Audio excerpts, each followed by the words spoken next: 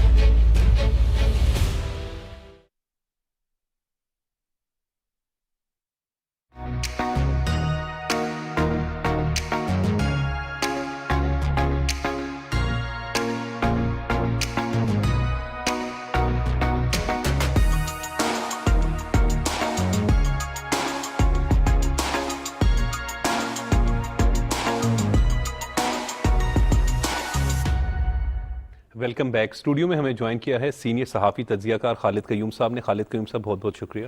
آپ کا بھی بہت شکریہ۔ سینئر صحافی تجزیہ کار سلیم شیخ صاحب نے۔ سلیم صاحب آپ کا بھی سر بہت بہت شکریہ۔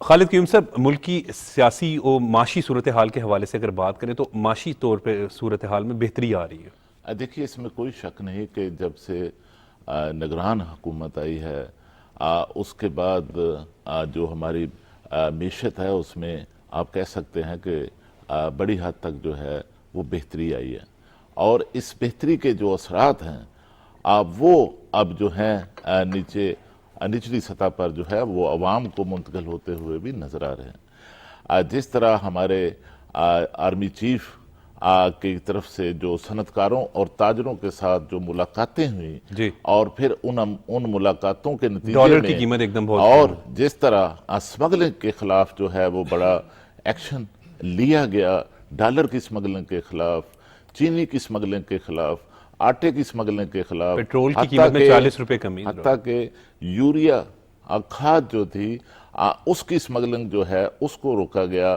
اور اس کے ساتھ جو افغان ٹرانزٹ ٹریڈ تھی جس کا سارا بوجھ جو ہے وہ پاکستان کی اکانومی پر تھا، اور اس افغان ٹرانزٹ ٹریڈ کے اندر جو ہے جو ڈالر استعمال ہو رہا تھا وہ بھی پاکستان کا تھا، اور پھر جو اشیاء باہر سے افغان ٹرانزٹ ٹریڈ کے تحت منگوائی جا رہی تھی وہ بھی پاکستان میں استعمال ہوتی تھی، وہ بھی اس طرف افغانستان میں جا کر استعمال نہیں ہو رہی تھی۔ اس سے پاکستان کو ایک طرف جو ہے وہ ڈالر کی شارٹیج جو ہے وہ پیدا ہو رہی تھی، اور دوسری طرف جو ٹیکس ریونیو ہے، میاں صاحب سمجھتے ہیں ساری صورتحال کو، ٹیکس ریونیو پر بھی جو ہے اب وہ بھی کمی آ رہی۔ تو اس سے آپ دیکھ رہے ہیں کہ کس طرح ڈالر جو ہے انٹر بینک کے اندر جو ڈالر ہے اس میں 30 روپے کی کمی ہوئی، پھر اوپن مارکیٹ میں 50 روپے تک کمی ہوئی، اور اب دیکھیے کہ اسی وجہ سے ڈالر کی قدر میں جو کمی ہوئی ہے، روپیہ جو مضبوط ہوا ہے، اس کے نتیجے میں جو ہے پھر آپ نے دیکھا کہ جو آئل پرائسز ہیں پاکستان کے اندر، پیٹرول کی پرائسز ہیں، ان میں ایک بڑی کمی جو ہے ہوئی ہے، 40 روپے تک جو ہے وہ ریکارڈ کمی ہوئی ہے، اور اس کے بعد جو ہے وہ آنے والے دنوں میں، آنے والے وقت میں پھر جو ہے اس کے مزید اثرات جو ہیں، مثبت اثرات جو ہیں عوام تک پہنچ سکتے ہیں، اور مزید کمی جو ہے اس حوالے سے آنے والے وقت میں متوقع ہے۔ بالکل، اور سلیم شیخ صاحب بات ہم اس وقت کریں، بالکل ٹھیک کہہ رہے ہیں کہ آرمی چیف کی جو ملاقات ہوئی صنعت کار اور جو بڑے بڑے تاجر تھے، اس کے بعد جو ہے پھر ہم نے دیکھا کہ ڈالر کی قیمت میں کمی ہوئی، اسمگلنگ کی روک تھام ہوئی، جبکہ اسی طریقے سے نگران وزیر اعظم انوار الحق کاکڑ صاحب بھی بڑے کنسرن رہے کہ جو کمی ہوئی ہے پیٹرولیم مصنوعات میں اس کا ریلیف جو ہے وہ عوام تک ملنا چاہیے۔ جی عمر صاحب شکریہ، بڑی اچھی بات کی ہے کہ جو حکومت اس وقت نگران ہے اس نے بڑے اچھے اقدامات کیے ہیں، اور یہ میں نے تو اپنی پوری لائف میں پہلی بار دیکھا ہے کہ جو بھی کوئی چیز اوپر جاتی ہے وہ نیچے آتی ہوئی میں نے کبھی نہیں دیکھی، اور یہ پہلی بار ہوا ہے کہ ڈالر جو ہے وہ بھی نیچے آیا ہے، پیٹرول جو ہے وہ 40 سے 48 روپے کم ہوا ہے، کیونکہ 2 بار کم ہوا ہے، تو اگر 48 روپے کم ہوا ہے، لیکن اس کا ایک تھوڑا سا مسئلہ آ رہا ہے اور وہ آگے جا کے شاید ٹھیک ہو جائے گا، وہ یہ ہے کہ جو عوام کو اس کا اس طرح ریلیف نہیں ملا، کیونکہ پہلے دن ہوتا ہے کہ آج پیٹرول کی قیمت بڑھی ہے تو اسی دن رکشے کے کرائے بھی بڑھ جاتے ہیں، سبزی والا سبزی لے کر آتا ہے تو وہ بھی کم ہو جاتا ہے۔ اس میں مافیاز ایسے ہیں، ہاں جی وہ مافیاز ہیں۔ تو اب جو پرائم منسٹر کی ملاقات ہوئی تھی تمام صوبائی حکومتوں سے، اور اس میں ان کو کہہ دیا اور اس کے اثرات بھی نظر آنا شروع ہو گئے ہیں۔ ابھی پچھلے دنوں جو ہے وزیر اعلیٰ پنجاب محسن نقوی خود جو ہے، میں ان کے ساتھ موجود تھا، وہ کرائے چیک کرنے چلے گئے بادامی باغ اڈے پر، اور اس طرح ساری چیزیں انہوں نے چیک کی، اور پھر فوری طور پر انہوں نے موقع پر بڑے ایکٹیو بھی ہیں، اور ان کی سپیڈ بھی اتنی ہے کہ کافی لوگ جو ہیں وہ پیچھے رہ جاتے ہیں، کہ پیچھے رہ جاتے ہیں، ہم خود جو ہے ان سے پیچھے رہ جاتے ہیں۔ کیا آپ نے ان کے اور ہمارے درمیان بڑا جب وزٹ کر رہے ہوتے ہیں کسی ہاسپٹل بڑا فرق رہتا ہے۔ سب سے اچھی بات رفتاری کے ساتھ سب سے اچھی بات محسن نقوی صاحب کی یہ ہے کہ وہ بڑے ایک تو ڈاؤن ٹو ارتھ، اور ہر ایک سے جو مطلب ہر ایک سے جا کے خود ملتے ہیں اور پھر لوگوں کے مسائل بھی پوچھتے ہیں، اسی وقت حل کرنے کی ہدایت جاری کرتے ہیں۔ پیٹرول کم ہوا، انہوں نے 48 گھنٹے کا ٹائم دیا تھا کہ پرائسز جو ہیں وہ نیچے آنی چاہیے کرائے کی، لیکن وہ اس سے پہلے چلے گئے اور اس پر امپلیمنٹ بھی ہو گیا۔ لیکن یہ صرف ایک صوبے میں یہ اس طرح ہوا ہے، میں یہ سمجھتا ہوں کہ پورے پاکستان میں اس طرح ہونا چاہیے تاکہ لوگوں کو جو ہے اس طرح ریلیف ملے۔ اور اشیاء خرد و نوش، جس طرح ابھی خالد قیوم صاحب نے کہا کہ جو خوردنی آئل وغیرہ ہے اس میں کمی آئی ہے، عام جو چیزیں ہیں ساری اس میں بھی کمی آنی چاہیے۔ مرغی کی قیمت جو ہے وہ کافی حد تک کم ہو گئی ہے، لیکن ابھی میری کل ایک مرغی فروش سے بات ہو رہی تھی تو انہوں نے کہا یہ ایک کارٹل ہے، انہوں نے پھر جو ہے وہ مرغی خریدی اور گاڑیوں میں ہولڈ کر لی، اور اس کے بعد جو ہے وہ فوری طور پر جو ہے وہ 20 روپے کا جو ہے وہ جمپ آیا ہے مرغی کی قیمت میں۔ اور یہ اب یہ چھوٹے چھوٹے جو مافیاز ہیں نا، ان کی کمر توڑنی ضروری ہے، اور اس کے لیے جو ہے وہ کیونکہ قیمتوں کا جو تعین ہے وہ سارا جو ہے اب صوبائی حکومتوں کے حوالے سے، اور جو وزیر اعلیٰ پنجاب محسن نقوی ہیں انہوں نے بڑی حد تک کام کیا ہے، تمام ایڈمنسٹریشن چیف سیکرٹری کو بھی انہوں نے اسی کام پر لگایا ہوا ہے کہ آپ مجھے بتائیں، کمشنرز کو بھی لگایا ہوا ہے، ایون کہ پولیس جس کا کام نہیں ہے ان کو بھی کہتے ہیں کہ آپ ان کی معاملت کریں کہ جا کے جو ہے نا کہیں جا کے جو ہے خرابی پیدا نہ ہو۔ ایک مسئلہ آ رہا ہے کہ جو عدالتوں کی طرف سے جو ہے وہ پرائس مجسٹریٹ جو ہے ان کو روکا ہوا ہے، تو ابھی میری بات ہو رہی تھی عامر میر صاحب سے، تو وہ کہتے ہیں کہ ہم اس کے حوالے سے کوئی آرڈیننس لے کر آئیں گے تاکہ جو ہے جہاں کمی ہے ہم پراپر جو ہے ان کو جرمانہ کر سکیں اور عوام کو ریلیف دے سکیں۔ دیکھیے عمر صاحب، ہماری جو اکانومی ہے اس میں جو بہتری آئی ہے اس کے ابھی اسی طرح جو آئی ایم ایف کے ساتھ پاکستان نے جو معاہدہ کیا ہے، جس کے تحت پہلی سٹینڈ بائی ارینجمنٹ کے تحت پہلی قسط مل چکی ہے، دوسری قسط کے لیے ابھی مذاکرات شروع ہونے والے ہیں، جائزہ جو ہے شروع ہونے والا ہے۔ اس حوالے سے بھی میں سمجھتا ہوں کہ سب سے بڑی کامیابی یہ ہے کہ جتنے اہداف آئی ایم ایف کے ساتھ معاہدے میں طے کیے گئے تھے، 2 نومبر وہ تمام جو اہداف ہیں وہ حاصل کیے جا رہے ہیں۔ پہلی سہ-ماہی میں ٹیکس زیادہ کلیکٹ ہوا، پہلی سہ-ماہی کے اندر وہ ٹیکس ریونیو جو ہے اہداف سے بھی زیادہ جو ہے وہ ٹیکس کی کلیکشن ہوئی ہے، اور اس کے ساتھ دیگر جو اہداف تھے وہ بھی مکمل ہیں، اور کوئی تنازع بظاہر جو ہے دوسری قسط کے لیے پاکستان کو حاصل کرنے میں کوئی یہ سب ویسے کریڈٹ جو ہے نا وہ کیری ٹیکر کو جاتا ہے اور ساتھ چیف آف آرمی صاحب کو جاتا ہے۔ بڑی اچھی بات کی تھی کہ پرائس میجسٹریٹ پنجاب میں، صرف پنجاب میں 1700 پرائس میجسٹریٹ ہیں جی، اور یہ ماضی میں بھی اگر آپ چلے جائیں تو ایک ملاوٹ کے خلاف کمپین چلائی گئی تھی جی جی، تو ان دنوں مجھے یاد پڑتا ہے کہ ہمارے رپورٹر لے کے آئے خبر، تو انہوں نے کہا جی 500 چلان ہوئے، اور 500 کے 500 چلانوں میں سب لوگوں کو ریلیف مل گیا عدالتوں میں کوئک۔ تو ایک تھوڑا سا جیسے انہوں نے بتایا کہ آرڈیننس وغیرہ، کیونکہ طلب و رسد کے جو مسائل ہیں نا جی وہ اپنی جگہ، لیکن ہمارے ہاں یہ جو مارکیٹ میں بیٹھے ہوئے نا کارٹلز، مافیا، یہ بھی مینیورنگ اور مینیپولیشن کرتے ہیں۔ میاں صاحب غزہ کی صورتحال پر بات کر لیتے ہیں، کیونکہ وہاں پر بڑا ظلم ہو رہا ہے فلسطینی ہمارے بہن بھائیوں پر۔ ظلم تو میرا خیال وہ لفظ ہی نہیں ہے کہ میرا خیال ہے دنیا میں جو بڑے بڑے ہولناک واقعات ہوئے ہیں، جو بڑی بڑی جنگیں ہوئی ہیں، اور بھی جنگوں میں تو چلو 2 فریق جو ہوتے ہیں، سر ہسپتالوں پہ تو کوئی حملہ نہیں کرتا نا، جنگوں کے بھی کوئی اصول ہوتے ہیں۔ دیکھیں 2 فریق جو ہوتے ہیں وہ ان کی طاقت کا پلڑا قریب قریب برابر ہوتا ہے، قریب قریب، کوئی ذرا زیادہ طاقتور ہوتا ہے، کوئی کم طاقتور ہوتا ہے۔ یہاں تو ایک طاقتور ملک ایک نہتی قوم کو، نہتی قوم ہی کہیں گے نا جی، حماس یا اگر کوئی حزب اللہ کو یہ کہہ دے کہ وہ اسرائیل کے برابر ایک منظم قوت ہے، ملٹری پاور، وہ تو نہیں ہے۔ وہ تو بیچارے انہوں نے اپنی جانوں کو، آپ کو پتہ ہے کہ وہاں پہ اڈلٹ جو مرد ہیں ان کی تعداد بہت کم ہے، کیونکہ یا تو وہ جیلوں میں ڈال دیے گئے تو یا ان کی شہادتیں ہو چکی ہیں پہلے کی بھی، یعنی اب بھی وہاں پہ جو نا زیادہ تر جو آبادی ہے غزہ میں وہ خواتین کی اور بچوں کی ہے یا نوجوان جو بالکل ہیں جو اب جا کے جن کی نسل. سارے ظلم اور مظالم اگر آپ دیکھیں تو عام شہریوں پر فلسطینیوں پر کیے جا رہے ہیں, عام شہریوں ہسپتالوں پہ اٹیک کر رہے ہیں. یہ تو یہاں تک کہ اگر کوئی قافلہ ریلیف لے کے جا رہا تھا اس پہ بھی کر دیتے ہیں. پھر پہلے انہوں نے کہا جی کہ آپ جنوب میں چلے جائیں, جنوب میں جاتے ہوئے جو قافلے ان پہ بھی کیا گیا حملہ, پھر ایک مسجد بھی شہید کی گئی. ہسپتالوں کا تو تصور ہی نہیں ہے نا جی, 5 ہسپتالوں پہ ان کی بمباری ہوئی ہے.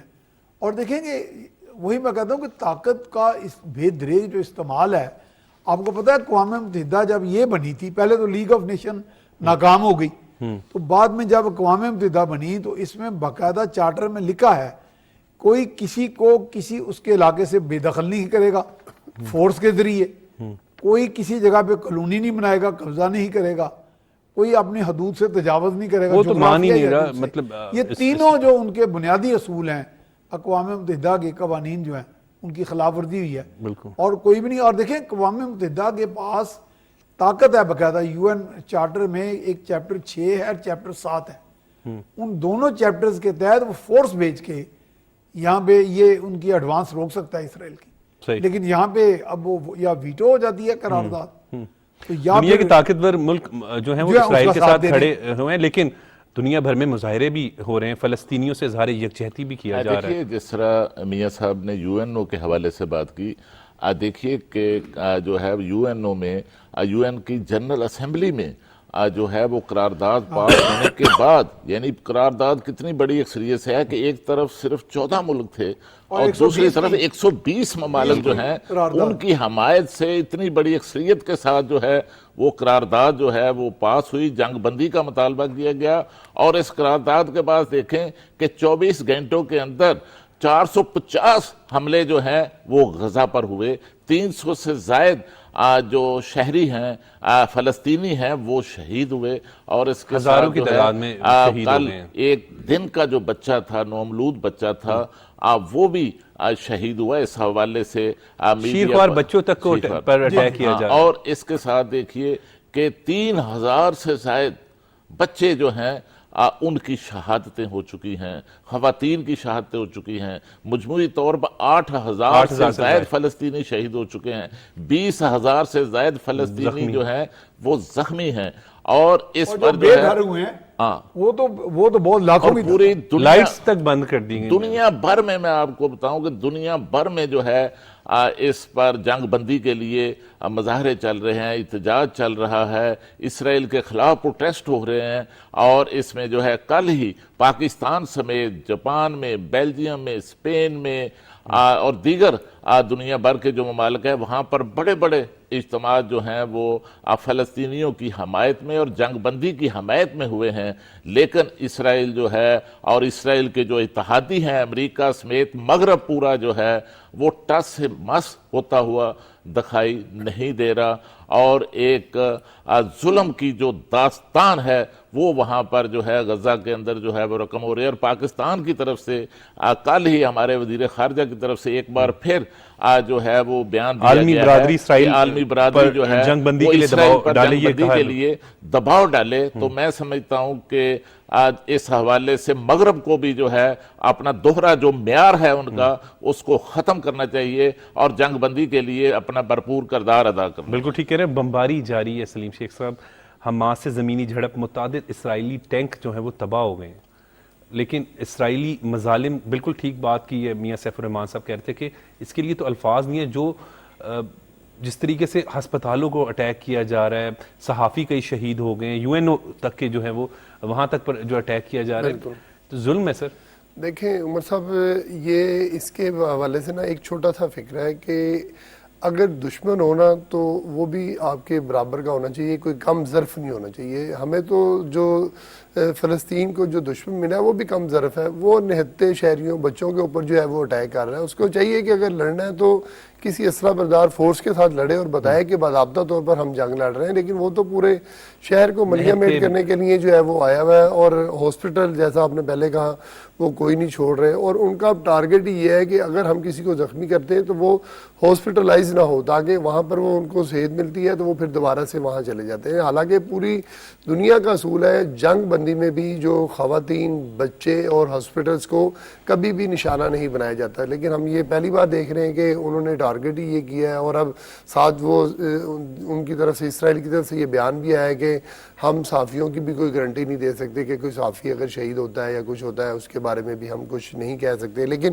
دوسری طرف ان کو یہ خوف بھی ہے کہ یہ جب جنگ انہوں نے جو آج خود شروع کی ہے اس کے بعد انہیں بہت خوفناک جواب دینے پڑیں گے، اور جواب تو اب انہیں دینے پڑیں گے۔ اگر دنیا میں ایک گلوبل ولیج میں رہنا ہے تو پھر اسرائیل کو جو ہے اس کے حساب سے رہنا پڑے گا، لیکن یہ جو بڑی طاقتیں ہیں جس میں امریکہ اور جو یورپ ہے، اس کو چاہیے کہ اگر اس نے دنیا میں امن قائم کرنا ہے تو امن کے حوالے سے جو ہے وہ ایک دوگلی پالیسی سے ہٹ کے جو ہے نا وہ ایک میرٹ پر کام کرے، اور وہ دیکھے کہ صرف جو ہے نا وہ انسانی جانوں کو بچانے کے حوالے سے اقدامات کرنے چاہیے۔ اس میں یہ نہیں دیکھنا چاہیے کہ کس کا کس مذہب سے تعلق ہے اور وہ کون کس لیے لڑ رہا ہے، لیکن جو نہتے شہریوں پر اب UN بھی کہہ رہی ہے کہ جی ہم اپنے جو لوگ ہیں ہمارے وہ بھی ڈسپلیس ہو گئے، ان سے بھی رابطہ نہیں ہے، آج شاید اجلاس بھی ہونا ہے ان کا، اور اس میں جا کے جو ہے وہ کوئی قرارداد پیش ہوتی ہے نہیں ہوتی۔ اب دیکھنا تو یہ ہے کہ اسرائیل جو جنگ لڑ رہا ہے اور اس کے جو ساتھ دے رہے ہیں، امریکہ جو اپنے ساتھ فوجی بھیج رہا ہے، تو وہ باز آتے ہیں یا نہیں باز آتے ہیں؟ دنیا بھر میں احتجاج بھی ہو رہا ہے اسرائیلی مظالم کے خلاف۔ جی احتجاج میں سمجھتا ہوں بہت بڑے بڑے احتجاج ہوئے ہیں، ملینز مارچ ہوئے ہیں، اور وہ باقاعدہ یہودی بھی ہاں جی احتجاج کر رہے ہیں۔ آپ کو دیکھیں یہودی اور صہیونی جو طاقتیں ہیں کبھی آپس میں فرق ہے، تھوڑا فرق ہے، اور انہوں نے بھی احتجاج کیا ہے، لیکن وہ نہیں ہے یہ جو وہاں پہ نے بات کی ہے کہ آج بھی سلامتی کونسل کا، آج UAE کی درخواست پر سلامتی کونسل کا اجلاس ہو رہا ہے، اور بدقسمتی یہ ہے کہ سلامتی کونسل کا اجلاس تو روزانہ کسی نہ کسی ملک کی طرف سے درخواست پر ہوتا ہے، لیکن ویٹو کر دی گئی، روس کی قرارداد ویٹو کر دی گئی تھی، اور یہ ویٹو کا جو اختیار ہے اس سے بھی میں سمجھتا ہوں کہ یہ سلامتی کونسل بذات خود ایک چودراہٹ کا ایک سیٹ اپ ہے، چودراہٹ کا کہ جی ہم طاقتور 5 ملک جو ہیں۔ سر آپ یہ دیکھیں کہ غزہ کی اگر ہم صورتحال کے حوالے سے بات کریں تو بھوک، پیاس، لائٹس بند کر دی گئی ہیں۔ ایک دوست بتا رہے تھے کہ تقریباً اگر ابھی بھی ادویات اور کھانے پینے کی اشیاء پہنچائی جائیں تو تقریباً 1.5 سے 3 کلومیٹر مسلسل ٹرک جائیں تو غزہ کی میں جو ہے وہ ادویات تسلسل برقرار ہی نہیں ہے، تسلسل ہے ہی ہے کہ بھوک اور پیاس کا یہ عالم ہے کہ وہاں پر جو ہے وہ لوگوں نے اب جو مراکز ہیں وہ اشیاء خورد و نوش فراہم کرنے کے لیے UN کی طرف سے جو وہاں پر سینٹرز قائم کیے گئے ہیں، وہاں سے لوگوں نے خود جو ہے جا کر اٹھانا شروع کر دیا جا کر، اور وہ بھی ابھی اس وقت ہم دیکھیں تو سلیم صاحب ساری صورتحال کو بچے ہیں وہاں پر، ان کو بھی اٹیک کیا جا رہا ہے، چھوٹے چھوٹے معصوم بچے ہیں، کس طریقے سے وہ اٹھا کے ویڈیوز جو آ رہی ہیں سوشل میڈیا پہ وائرل ہو رہی ہیں، جو عالمی برادری کے چیمپئن بنے پھرتے ہیں، جو ممالک ہیں، جو طاقتور ممالک ہیں، وہ اس وقت کہاں ہیں؟ اصل بات تو یہ ہے کہ اس کو جنگ بندی ہونی چاہیے۔ اصل تو المیہ یہی ہے کہ جو اس دنیا کے گنڈے بنے ہوئے، میں ان کو گنڈے کہوں گا، کہ ان گنڈوں کی وجہ سے یہ صورتحال یہاں پر پہنچی ہے۔ ان کو چاہیے کہ اپنا کردار ادا کریں، اگر کردار ادا نہیں کرنا گنڈا گردی کو پیچھے کریں، پھر جو ہے اسرائیل اور فلسطین اگر بیچ میں شامل رہتا بھی ہے تو پھر اسرائیل اور فلسطین جو ہے اپنا رول خود ادا کریں گے، لیکن اب اسرائیل کے ساتھ جو ہے وہ پوری دنیا کے بدماش اکٹھے ہو گئے ہیں، اور وہ غزہ اور جو فلسطین کے تھوڑے سے لوگ ہیں، نہتے ہیں، ان کے پاس کوئی ایسا وہ راکٹ نہیں ہے، کوئی ایسی نہیں ہے کہ وہ جنگ کر سکیں، تو لہذا اگر جنگ کرنا بھی ہے تو ایک باضابطہ طور پر جنگ کا اعلان کریں تاکہ جو ہے وہ پتہ چلے۔ لیکن میں یہ سمجھتا ہوں کہ صورتحال جو ہے وہ انتہائی گمبھیر ہوتی جا رہی ہے، اور اگر اس کو کنٹرول نہ کیا گیا تو آئندہ چند دنوں میں جو ہے یہ آگ پوری دنیا کو بھی اپنی لپیٹ میں لے سکتی ہے، اور جو بیٹھے ہوئے سوچ رہے ہیں نا کہ ہم غزہ پہ جا کر جو ہے وہ اتنے حملے کریں گے کہ وہ نظر نہیں آئے گا اور نام و نشان مٹ جائے گا، تو پھر جو یہ الفاظ استعمال کر رہے ہیں ان کے اپنے نام و نشان مٹنے کا جو ہے وہ اندیشہ پیدا ہو گیا ہے، ان کو بھی کوئی نظر نہیں آئے گا یہاں پر۔ جی میاں صاحب بالکل درست کہہ رہے ہیں کہ آگ یہ پھیل جائے گی پھر تو نہیں، یقیناً دیکھیں جنگ ہمیشہ جنگ سے نہیں جائے گی، جنگ امن سے جاتی ہے، امن سے جاتی ہے۔ تو دنیا میں یہ جو ابھی تک ایک پورا گھسا پٹا نظام چل رہا ہے امن کا، سلامتی کونسل کا کنسپٹ جیسے میں نے کہا ہے کہ وہ چودراہٹ کی بنیاد پہ چل رہا ہے نا، دنیا کو ہیجمنی والی جو پاورز ہیں چودراہٹ والی وہ ڈکٹیٹ کر رہی ہیں۔ آپ دیکھیں وہاں پہ اس طرح کا اسلحہ فراہم کیا گیا ہے کہ وہ ایسا میزائل پھینکتے ہیں کہ جو 3-4 جگہ سے